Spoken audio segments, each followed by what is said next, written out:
How are you? Oh, you have the best background ever. Oh, thank you very, very much. I am real happy with the studio and how it's set up. And I have a wood shop outside now.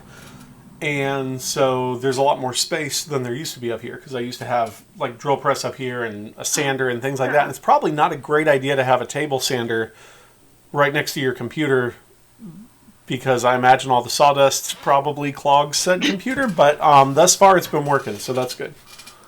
I feel like you should do a virtual tour of your studio if you haven't already. I did about a week ago. I figured everybody was getting stir crazy, so I did it on, what did I use? Twitch. It was my first Twitch stream. First and only Twitch stream. Do you ever use Twitch? Do you do that to do like live draws or anything? I haven't. I used it once for Jen Vaughn was doing that virtual shopping network thing, and that was cool. But the weird thing was I couldn't see the people I was talking to. Yeah. Is that normal? Like that's normally how it Yes, works? yeah, it's just you. So you're sort of like it's like being a TV broadcaster or something. Which when you're used to this sort of thing, the back and forth thing, I think makes things tougher. Well, and it was like the two hosts were like asking me questions. Oh, yeah, that's a very different thing, I guess. Yeah. If you're not used to that, that's weird. I just changed my settings in a bad way. There we go. Okay, that's. Yeah, but I want to try it because I think like doing more stuff like that would be fun. I did one like Instagram video. It wasn't live, but that was my first attempt at like putting up chunks of the video, like showing how I did stuff. So yeah. We can do Well, that's neat. Yeah. Well, I liked doing it. I went ahead and started recording whenever I hit it. So I ought to have given you warning. I'm so sorry. That is a beautiful mug. I have some novelty mugs, but none of them are microwavable, and I am too forgetful to drink my coffee in one sit to use anything that's not microwavable. So they said disuse. I know. I once Googled how often can you reheat your coffee before it's just not a good idea. So I think about there's a Bonnie and Clyde strip that you did years ago. I guess when did you start that? I think I started 2009. Oh my gosh! Holy moly! Okay, so it's been over. I missed the 10-year anniversary. Yeah, well, it's one of the earlier strips, and it's the one where they're two people are complaining about coffee being down to the dregs, and somebody says, "Don't say that in front of Bonnie. She loves the dregs." And then the last panel is her just barreling at the thing, going, "I love the dregs," and I think about that every single day when I drink the dregs, because I let it simmer. I keep, it has an auto turn off, so I keep clicking it on and off so that it won't turn off. And then it gets down to the dregs, and then I always think of Bonnie. So the salty stuff, yeah. Yeah. Well, so since I didn't do an intro, I'm going to do an intro really quick. I am talking with Monica Gallagher today, who is in Central Time, but I don't know where. Oh, I'm in Austin now. Oh, you're in Austin. I didn't realize that. Yeah. Oh, very cool. I've been in Austin a year ago. It's been a year now, yeah. Where were you before that? I was in Baltimore. Okay, I knew you were somewhere in that northeasty area, but I didn't know where. Okay. Gotcha. Well, congratulations on being in Austin. That's fantastic. Yeah, it's great. The reason I'm talking with Monica today, she's a wonderful cartoonist. She's the cartoonist behind Bonnie and Clyde, which is it started out as a roller derby strip, and then it sort of shifted into werewolf stuff and a bunch of things. So, and then also Assassin Roommate, which is on webtoons. And I am just really curious. You're one of the. There aren't a lot of people I know who work more or less exclusively in the digital realm. So far as publishing goes, and I just wanted to talk to you about your approach to craft and how you plan for your installments for webtoons and things like that, because I think it's really interesting, and the format you're doing different things than I do, and that I'm familiar with, and so I thought it might be edifying for other folks who are also curious about the approach to that particular format. yeah, I thought it was really fascinating, so I'm willing to like drone on and on about it for anyone who's curious. That's fantastic. So if you don't mind, and I know this is probably treading a lot of ground, so we'll do sort of a short version. If you can give us a little bit of your comics background. You came in doing mini comics originally. Actually, nope. It was a webcomic. Oh, really? Way back. What were you doing webcomic wise way back? It was when I was still in college. I started a webcomic called Gods and Undergrads, and it was all on web. I remember that, but it's been a while. Yeah. Yeah. Okay. Yeah. So that was the first one I took to conventions, and my first convention, which was like 2002, was actually SPX, where I had a binder that I just showed the comic, and I was like, go read it online. That's great. SPX was my first show too, although a few years later I think I went up there. It's such a good first show. 2006 maybe? 2005. I think it was 2005. And I probably met you there if you were there. I feel like I met a lot of people at that show. I think I met you through the Indie Spinner Rack guys, and I think they were there. Yeah, because they were really nice. Because I had a bad flight, and so they were, I think, introducing me to everybody as how this poor guy's flights were all canceled. Well, that's neat. Well, then you're one of the people that I've known longer than other people, so that's fantastic. So after Gods and Undergrads, you did a few short. I found your stuff through short story mini comics that you had done.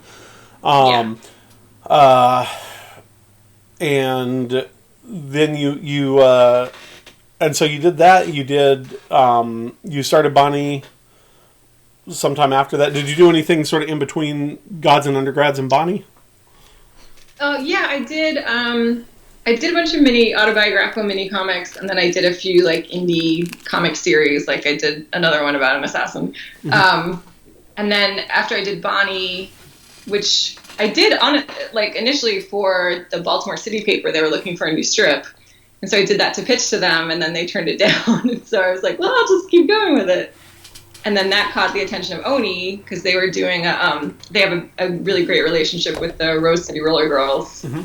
So they were doing a roller derby anthology, and I got in with them, and then I was able to publish a couple books with Oni. And and then from there... That's right. I completely forgot about the Oni stuff. Yeah, that was the bridge. Like Bonnie was Oni, Mm-hmm. Sorry, I'm not meaning to say it's not memorable. I just all of that era of publishing is sort of a haze for me. There was a lot. So long ago, I feel so old. It wasn't that long ago. It's just things move fast, you know. And then so you did Bonnie for a while. Did you roll right into Assassin Roommate, or were you working on? You were still doing books at that point on top of Bonnie. Yeah, I'm trying to think. I think I was still just doing Bonnie, and then doing little. Well, I did a couple graphic novels, and then I was writing some for paper cuts that my friend Kata Kane was illustrating. But my last illustrated comic book. Were those like the Monster Boyfriend ones, or what were? They're kind of they're called Ghost Friends Forever. Okay, I don't know if I saw that. I saw some of the Graphic Universe ones, but I don't think I saw those. Okay, yeah, there was only 2 of them, unfortunately, but yeah, it was about this brother sister ghost hunting duo that befriended a ghost from the 90s and stuff. That's great. And now a lot of your energy is spent on Assassin Roommate, which started 4 years ago? Is that about right? It started in 2017, in June 2017. Three years ago. Okay. That was right. Yeah. So like doing that, I knew, because I'd had a day job for a long time, but I like gradually reduced my hours, and as soon as that came along, I knew I would be able to afford to quit my day job. So that was great. Mm-hmm. But it was one of those things where I pitched it, and most pitches you don't hear back from for, it can be years. Yeah. And I pitched it right away. They were like, okay, do it. And I was like, oh no. And that's fantastic. Yeah. Quit my job. Yeah. Well, that's wonderful. And so Assassin Roommate is sort of where I want to focus most of our talk today, because so if anybody is unfamiliar with how webtoons works, It is an app that you get online. The stories are free. They're updated. Do you update weekly? Yeah, it's weekly. Okay. Does everybody update weekly, or are some folks staggered? No, I think you have to update at least once a week. Because I did another comic for a while with them that was twice a week. Yeah, it was just twice a week. But some of them are, I think they even split up like multiple, 3 or 4 times a week. It just depends. Well, that's what I thought. The ones that I read are, I think, all once a weekers, which is why I wasn't sure. But once a week you do a chapter, and it's different. I don't know if you think of them as pages. I don't, because they don't. So the way that they work is it's all down scrolling. You scroll through, you see the top of the panel, and you work your way down to the next panel, and to the next panel, and to the next panel until you finish that. Chapter, and it's structurally a little bit different from how comics are. It's not exactly like storyboards, because you're not, I mean, for one, you're still reading the dialogue, but you're not cutting from one image to the other the way that some old like click web comics are. Yeah.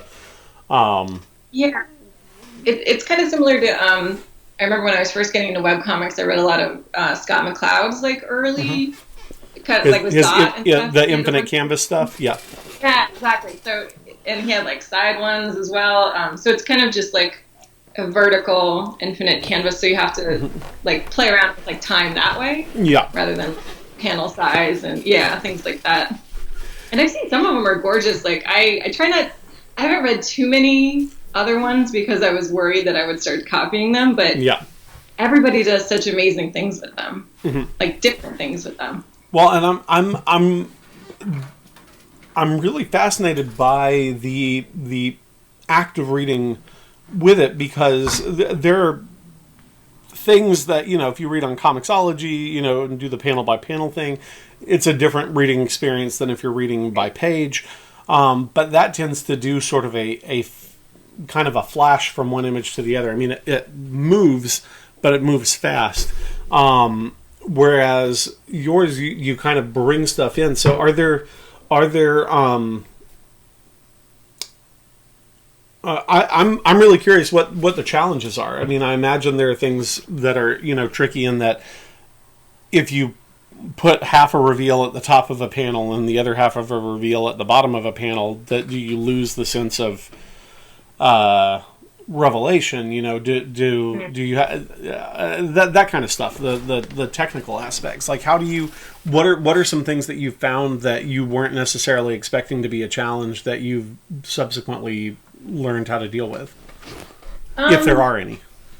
I mean, there are a ton. Basically, I do still think of it as a page, because I still do it. I have some behind me. I don't know. I mean, it's not terribly spoiling it, but you still do them on paper?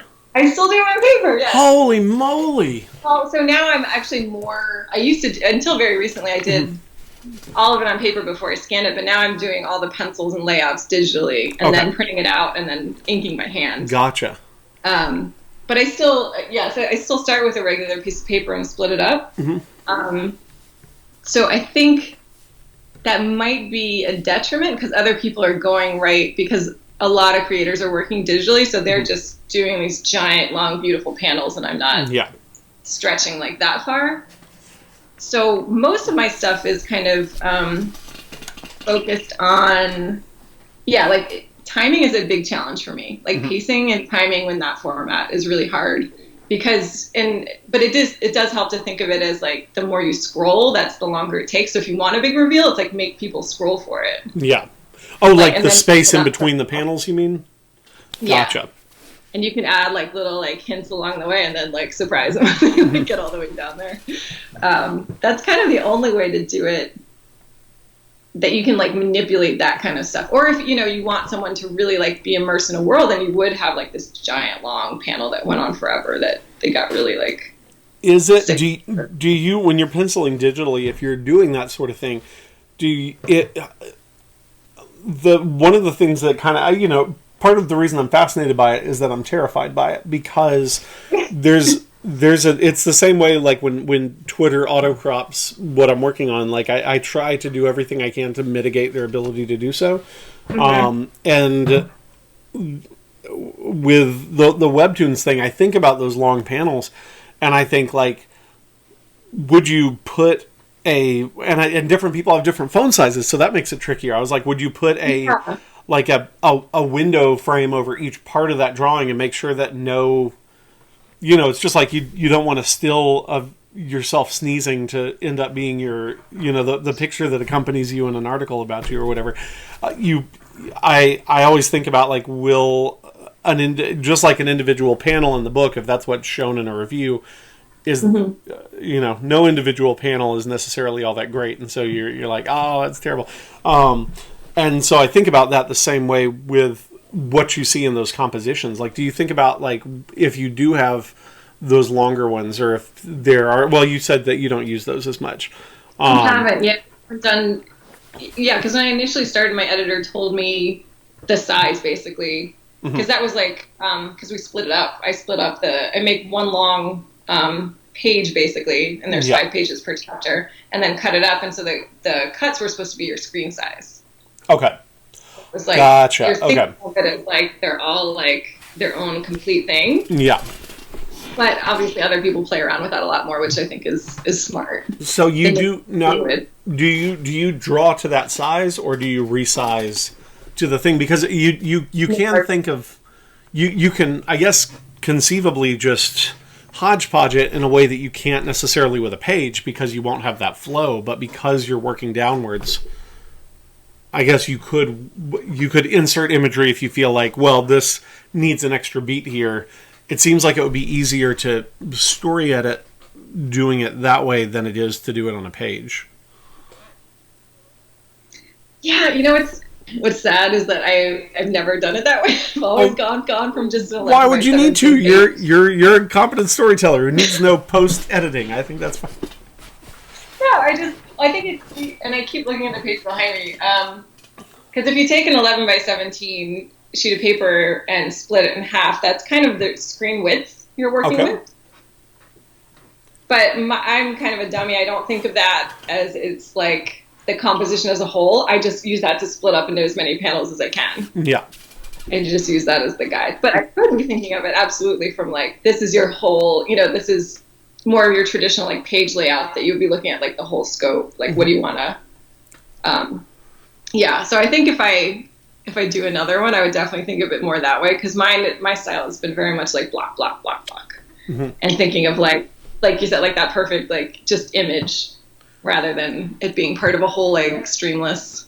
Well, when you're doing that stream stuff, one thing that kind of interests me, the way that you approach it, and I think other folks in Webtoons do this as well, is so I am always anytime I'm talking with sort of burgeoning creators, I talk about the necessity of putting your balloons in first, because your composition is so reliant on them, and you can't avoid them affecting your composition. If you add them after the fact, then it changes the thing. But it doesn't the way that you approach, because your balloons are by and large outside of the panels with the stems coming in. Like, was that something that appealed to you going in, or were you always an after the fact letterer, or how did you arrive at that decision to do things that way? I would say I was kind of like I was a letter, like a word bubble estimator. Like I would be like, oh, it's generally going to go here, and I would even like on some of my print books, I would like not draw that area, like because I didn't understand. Why would you? Exactly. Yeah. But then I always got like kind of reprimanded. Like the letterer wants to come in and do whatever they want to do, so you have to complete that. And I was like, oh, I didn't really like. So you have to leave room, and then I realized you can do that in a pencil stage, and then if you keep that layer separate, then just like finish it. But no, for this, I was still trying to do that, and they were like, no, we want the word bubbles out of the page. That was like the guideline. Really? So that was entirely different. Yeah, like, and I sometimes I still do creep them in the panel, but I think they preferred it like outside, and I don't know if that's just a style. Like more of a, because Webtoons is a Korean company, and so I don't know if that was like a style developed kind of like in Korean manga. That is part of their sort of house style, I guess, so to speak. That's really interesting. It's yeah, huh? It's neat, and it's neat to me because when I think about a lot of the folks who do where I letter first and then I don't draw anything where the lettering is going to be because it seems like a waste of time and energy and that sort of thing. And so, do you do by hand still, or do you use a font? Do you do by hand? I do both. I tend to use a font made from my handwriting, which I need to do some tweaks to, and I don't know how. And then my any yells or anything like that, anything that deviates from regular thing, bolds, yells, that sort of thing, I do by hand. And so, but I do all the balloons by hand. Like I draw those into the art. Okay. But there are a lot of folks who, I think most folks don't do that, and it always kind of saddens me that there are parts of their art that are lost because they're covered by a big word balloon. And one of the things that's neat about webtoons is that you don't have that loss of imagery and craft that, if you're really keen on looking at somebody's art, it's not obscured by that particular balloon or this particular balloon. But then it kind of gets into that age-old question of like, is that comics then? If like, we're taught that the words are, and the word placement is just as important as all the art, and it makes a big difference where it is. So if you can just take that out or shift it wherever you want, it's like that disrupts. It does, and way to read. Yeah, and I think that I mean, not always. I mean, conversational panels and things like that. It doesn't necessarily matter. But I do think that, like, I've got very specific. I've never. I don't think I've ever written them all down, but I probably should at some point. But I've got very specific like rules that I maintain for word balloons. Like if this is the if this is the balloon and this is the stem. Yeah, I've been trying to get more into that. So if this is the balloon and this is the stem, like I'm never going to put it like this because then it's his arm talking. Like it's always going there's never going to be anything on the same plane as the character between the balloon and the character. So the balloon would go here. Do you know what I mean? And just a lot of little things like that I imagine keeping the balloon outside the panel would mitigate your ability to control those planar aspects. Mm-hmm. But I've never tried it, so I don't know. Now from a writing standpoint, like you're putting out a lot of content. Like you've been doing this. One of the things that's I think really interesting about webtoons is it's nonstop. You're doing basically I don't know what the equivalent of panels are, but you're doing about 50 or pages, but you're doing about 50 panels a week or somewhere thereabouts, right? Yeah. It's a minimum. The minimum's changed too. The minimum has risen. The minimum now is 40 panels a week. But everybody does more than that because it usually takes more than that to tell the story. And then it's a 6-month commitment, basically. But you've been doing it for 3 years. Yeah, but I've taken like a month off in between seasons. Gotcha, yeah. So, and that was helping catch up. But, you need more than a month because you're trying to, bank some comics for like before you start again. Yeah. And it runs out very quickly. What's your day-to-day schedule like so far as that goes? Like how many hours a week are you working on this particular strip, if you don't mind me asking? Well, I know how many I should be. Like I've averaged it before, and it took me about 5 hours a page. I would estimate maybe 5.5 hours a page with like story writing and stuff, but it always seems like it takes more time than that because you think, you're doing other stuff while you're doing it and interspersed throughout. But how many pages would you consider a weekly installment? Like 5, 6? It's 5. Yeah, 5, like 5, 11 by 17 pages. Okay. Yeah. And then split up and then lettered. And I have a color flatter, thank God. For a while I didn't, but that is a huge time saver because I'm very slow with coloring. But yeah, like a daily schedule, it's more like a weekly schedule to me. And I hate to admit it, but like I plan some stuff out in advance, and then a lot of stuff comes down to week. That's not something you should hate to admit. I think that a lot of the richness of character and narrative like comes from winging it. Like you learn your characters, and I think it. Personally, I feel like once you get to know them and know how they're going to behave in a certain situation, you can advance plan what those situations are going to be, but how they respond to it, I think that needs to be discovered on the page. So don't hate to admit that. That's not a deficiency of your writing character. Well, people are funny because they're like, "Don't you have everything planned out?" I'm like, but that's also what I really enjoy about it is I can plan whatever I want, but it's a first draft, and as I go along, it gets better and better. Yeah. So I like planning stuff out and then knowing that it's going to change and it's always going to get better. Like the more I can, revise it before then. But yeah, so usually I script it because my comic posts on Tuesdays, so it's due like Monday night, and I usually start scripting on Tuesday, scripting and layouts at the same time. Okay. Do they give you the? And then I was going to say you turn it in. Do they handle all the formatting aspects of it? Do you just turn in an art file? No. No, I have to format it. So how does that work? How do you? Is it just do you format it in the sense that you're creating one long thing? Are there extra? That's it. There's not like a bunch of weird stuff that you have to do too. You create one long thing and then flatten it and make it like it's 800 pixels wide. But then you have to cut it up for them. And it used to be a standard. Like when I started, it was the standard vertical size. But now they've been more lax, so you can make it longer. But you're giving them chunks.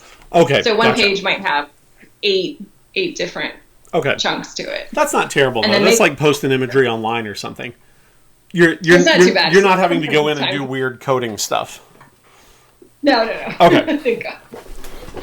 That's good. So Tuesdays you start with your planning out for the next week's installment. Do you do it page by page? Do you pencil the whole thing first, and do you script it first? Like, what's your process look like? I've gotten a lot. I started a lot more rigid. The first season of Assassin Mermaid I wrote the whole script before I drew it, and I haven't done that since. So every chapter is 5 pages. Every week there's a new chapter. So I usually try to at least write a first draft of the script for the chapter before I pencil it. Okay. And I mean script, like I used to thumbnail while I drew, but now it's like just a script. It's all dialogue for the most part. Mm-hmm. And then I think about like composition and everything as I'm doing the layouts before I start doing pencils. Gotcha. Which has made it kind of easier, kind of more flexible for me if I have to change stuff. Yeah. Now you get an absurdly large readership with Assassin Mermaid, I think, compared to a lot of comics folks who are working in other arenas. Like, how many folks are looking at this per week? Unfortunately, I don't know anymore. When it started, it was really big, and it was definitely way bigger than anything I'd ever gotten, which was, I don't even know, but I haven't heard in a long time, so I can only gauge based on, like, the likes and the people who comment, but that's nowhere near how many people are actually reading it, so it's difficult. Because I know when it started, it was something like 500,000. Yeah. But I don't know if it's maintained that. I don't know. Yeah. But even if it's down to like 1% of that, that's still a vastly larger readership than most folks in print have. So it's amazing to me that you're reaching that many people. It blows my mind. Like that's crazy to me. Well, and that's what I love about it is because it's a new format, like there's a whole audience that doesn't read comics, especially older women, which I've always wanted to get, like, not even older women my age and older, like, they just don't traditionally read comics. We can count ourselves as older now. That's fair, yeah. They really think it's silly. Like, they don't see the point. But they'll read it on their phones. That's really interesting. In my mind, it was a strictly like teen audience. Like, it never occurred to me that it was branching out to other demographics that you might not usually consider comics things. Like, that's fascinating. Yeah, I went to Heroes Con, I think last year or the year before, and this kid who was like, I don't know, like 17 or something, he wanted me to sign something, and I was like, oh, do you read the comics? He's like, no, my mom does. That's so cool. So cute. That's great. Yeah. So far as subject matter goes, I'm curious sort of what pulled you into Assassin Roommate. You've got romance components, you've got action components. You've been you used to, do you still do martial arts? You used to do martial arts. I used to. I can't do any contact sports right now, but I used to do. I did ninjutsu when I was a teenager, and then I did Krav Maga a few years ago, and I really loved it. Yeah. And I imagine that does that carry across to the, I guess to your idea, regular people with sort of action oriented professions. Like, is that a component to it, that part of your background, or is that just superfluous biographical information? Yeah, I mean, it definitely helps when I try to do like fight choreography, because comics are so funny in that way that I don't think people realize when they're reading a comic that you're the director, the writer, the set designer, the cinematographer, the choreographer. You're all of those things in one. So it definitely helps. But I mean, with my limited experience, like trying to figure out how things might like flow in like an action sequence kind of thing. Yeah. And then you did roller derby. I knew going into it. Sorry. Continue on with what you were saying. You knew going into it that. My first editor who had hired me, he wanted me to pitch a romance, and I was like, and I wanted it to be about two completely separate people that you never thought would fall in love. And one was much more stereotypically who you might think would be an assassin, like very built and very like muscular and kind of suave. And the other one was like this nerdy little like mess that didn't really know how to talk to people. And then like, I mean, it's not a spoiler at this point, but yeah, like she's the perfect assassin because no one would ever suspect her. And we very seldom get to see that aspect of it. We always have to see like the people who are absolutely an assassin wearing all leather, like walking down the street. There was a Law and Order a number of years ago that I loved, where the contract killer looked like Paul Williams, and they only found him out because they kept seeing the same guy like walking his toy poodle around all these murder scenes, and they finally figured out it's this Toby Jones guy, and it was great. But I think that kind of thing, I wasn't expecting it, like based on the designs that you had done, things like that. Like I just assumed that that was the. It didn't occur to me that she was going to be an assassin. I thought it was going to be a purely like fish out of water story, and I thought that was a really unexpected and really fun way to approach it. Yeah, and that was, I mean, I just had kind of the barest ideas I started with, and then it really blossomed from there, like, just like you said, like, trying to figure out who the characters were, then they can really help you out, like, they can really, like, talk to you, like, and guide you in the story, and I have to remind myself a lot now that it's a romance, because it delves too much into the action realm, and I have to, like, reel it back and be like, oh, wait. Now, is it difficult to... How difficult is it to maintain that romance, I guess, category and those elements, because so much of romance as a genre is the reaching the point of becoming an item, and then like how do you handle that, like once you reach that point,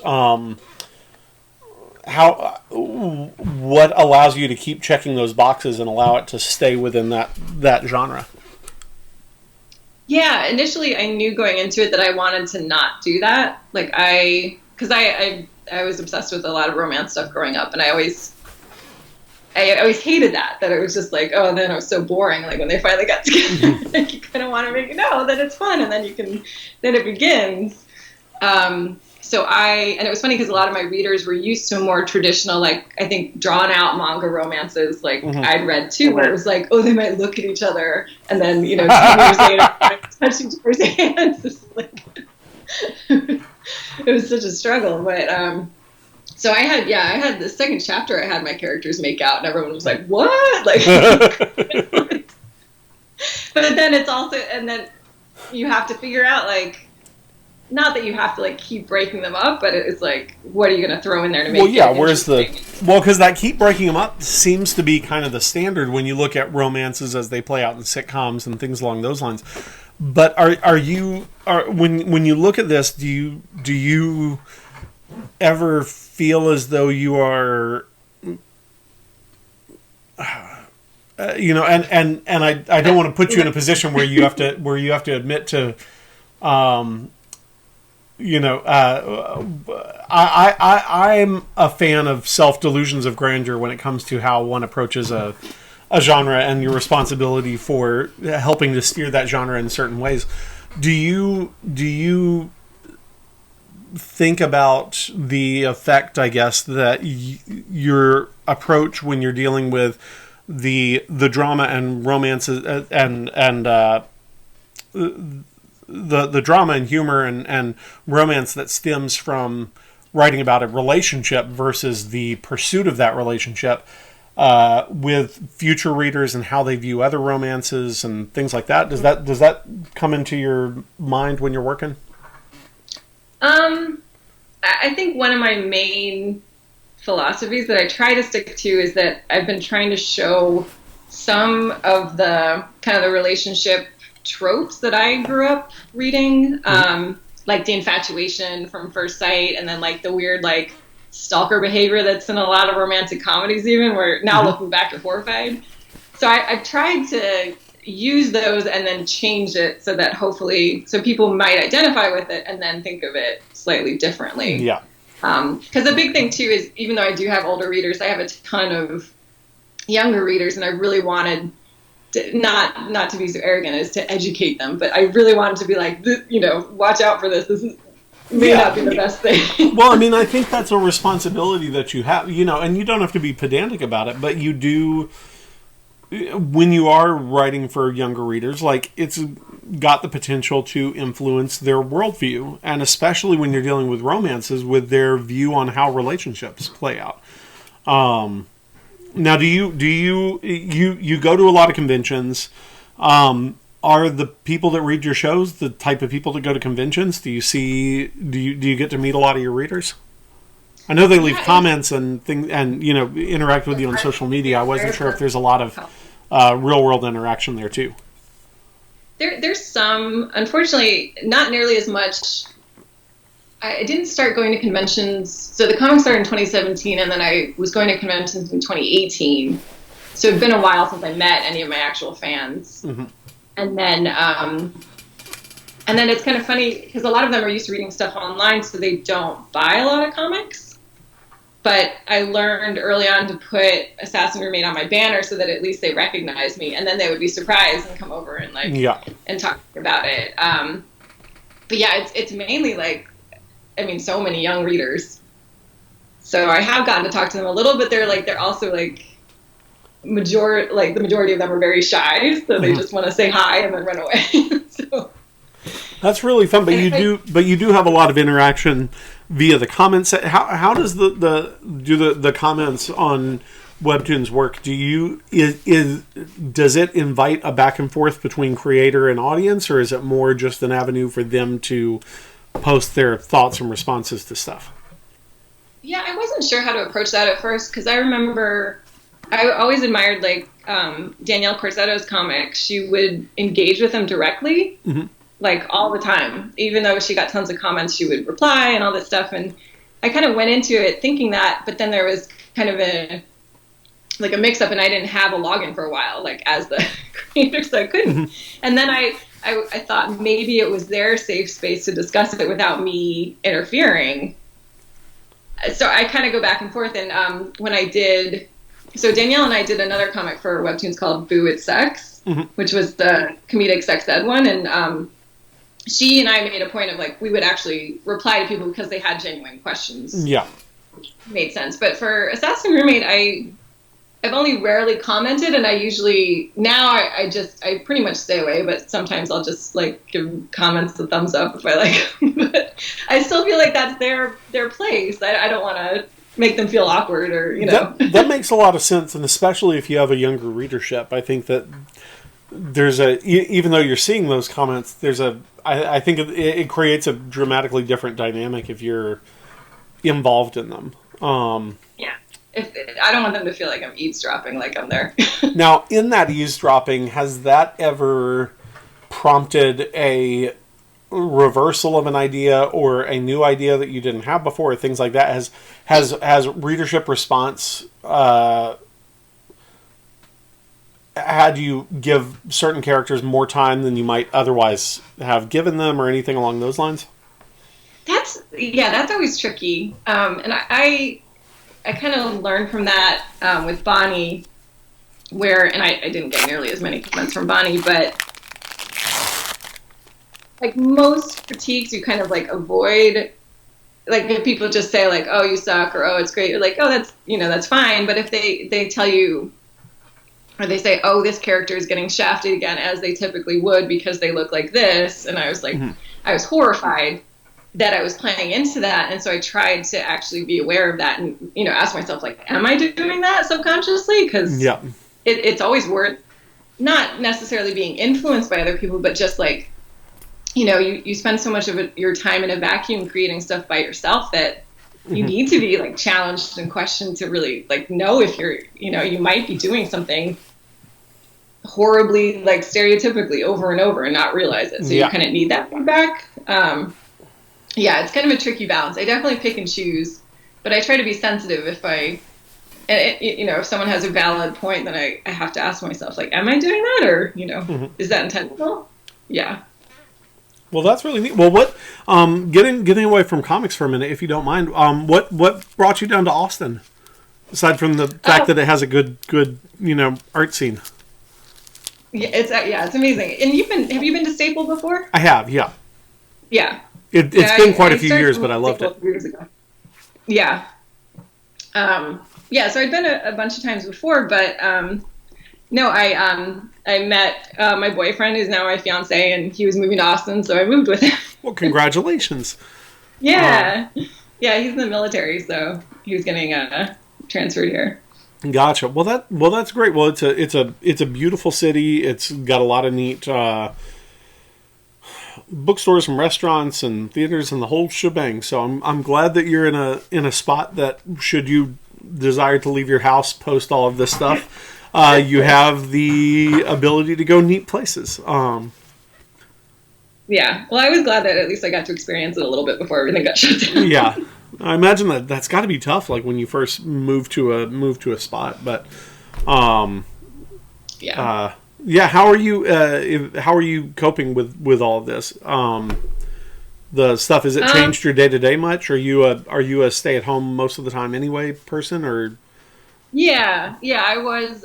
So what little interaction I actually had with the outside world, and I feel very fortunate that not only do I have a job, but like I was already set up this way, and my fiance's been deployed, and he was always going to be deployed for a long time, so I knew like going into it that I was going to like kind of be in this situation, and selfishly it's made a lot of my long distance friends talk to me a lot more now.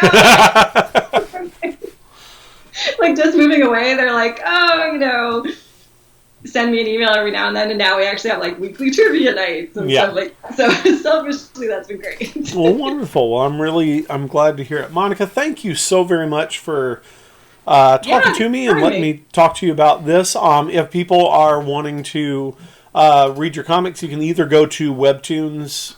I assume it's .com. And read it there, or there's also the app which you can download, and it has Assassin Roommate and a gazillion other comics that you can go through, and it's a great app. It's a really well designed platform. Yeah, it does really well, and I'd like to see more of it in the future. I think it's a great vehicle for comics, getting comics into new readership and And things like that. Is there anything else that you want to promote? Do you do any print comics of Assassin Roommate, or is it strictly? Oh yeah, so I actually just finished. We just finished formatting the first chapter. I mean, the first season into a book. Mm-hmm. So I did a Kickstarter for it. I guess that was like last year now. It seems like decades ago. So the print book will be coming out at some point in the future. Well, that's very congratulations. It'll be an actual book. Yeah. And can you find that at eatyourlipstick.com? Is that still is that still your site? It's still my website. Yeah. Okay. I assume so. I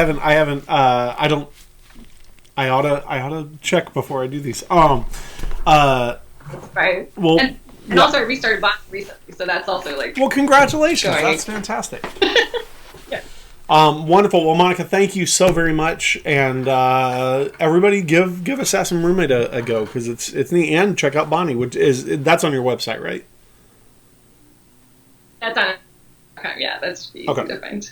Okay, awesome. Well, thank you so very much. Thank you so much. Yeah.